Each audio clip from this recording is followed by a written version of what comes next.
Hi, I'm Ann Ebeling. You're watching Parents TV. You've had the baby, now it's time to go back to work. But leaving your little one behind can be tough. I talked to moms about missing baby, making money, and getting back into the game after being away. I don't think you make that decision until the day you actually come back, really. I mean, you could say you're coming back, you could say I'm not coming back. I don't think you know until that day when you leave the house. Magazine marketing director Doreen Baer is coming back to work after having her second child. Oh.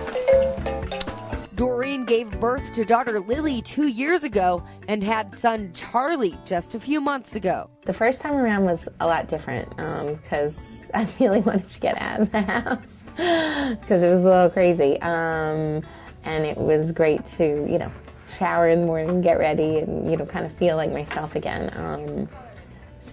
And it was hard, leaving her, but I felt more of a pull to feel like myself the first time around. I think then you realize yourself as actually being a mom, so this time is a little bit different. When making the decision whether or not to go back to work, there are several things a woman must consider. You take into consideration, yourself, what you need to make sure that your family is, intact, mentally, emotionally, financially, all of those things. I think if you are mentally okay, then you're going to be great for your kids. Money is another consideration for women returning to work after baby. Certified financial planner and mom Stacey Francis says the financial side of going back to work has its own set of things to think about. Staying home for many couples is very much a viable option. When you take a look at the cost of childcare, we understand very well what childcare is because I work full-time as well as my husband. And the cost for childcare, for good childcare, is not inexpensive. So that's something you really want to take into consideration. How much is my salary? How much am I going to be bringing home after tax? Remember, after tax. And how much are we going to have left over after paying for childcare? It may be worth it for you to go back to work, but it may not be worth it. Doreen says that for her, going back to work means more opportunities for her children. My income, in addition to my husband's income, enables us to do things, with our family that, maybe would be a little bit more difficult to do if, I wasn't working and, we can,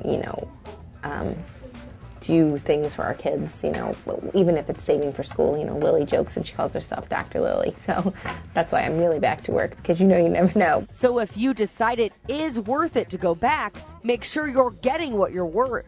I think the most important thing for women to know is what her value is. Because what we see women doing when they go back into the workforce is shortchanging themselves and taking jobs that do not pay them what they are worth, maybe do not offer them the benefits that they deserve. And Doreen says, check your guilt at the door. Going back to work is truly a personal choice. If you don't have a choice and you have to go back to work, as long as you are comfortable with who is caring for your children, I think, everything will be okay. And I really do believe that, they're no worse for the wear if you work.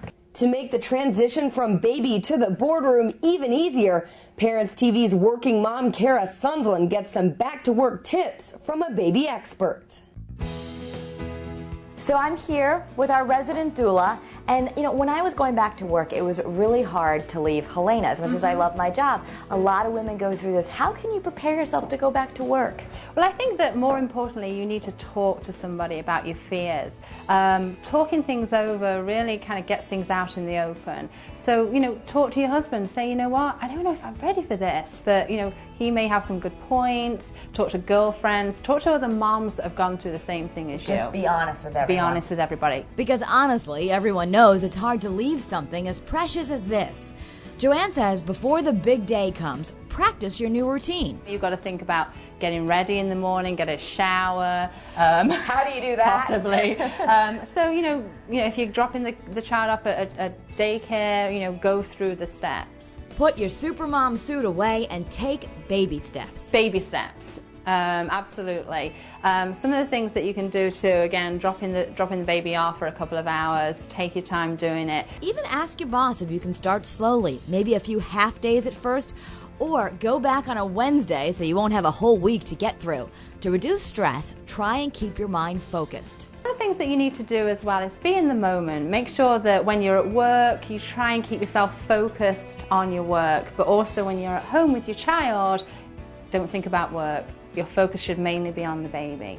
Thank you very much. Some good advice from Joanne. Mom's the word. You're welcome. Thank you for watching Parents TV. Our families, our lives.